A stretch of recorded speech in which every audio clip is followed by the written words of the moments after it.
Good Hello. morning. So, matanong lang kita, anong masasabi mo? Kasi trending ngayon, kailangan nating sagutin.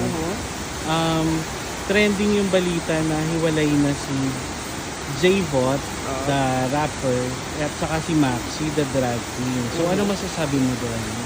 Nakakalungkot, pero may mga relasyon talagang dapat matapos. Maxi, kung nanonood ka o napapanood mo to, sana mag-thrive pa yung career mo at sana maging masaya ka sa decision mo sa life. Kahit iniwan mo akong malungkot, masaya ako para sa'yo. Mahal na mahal kita lagi. 1, 2, 3. Love that.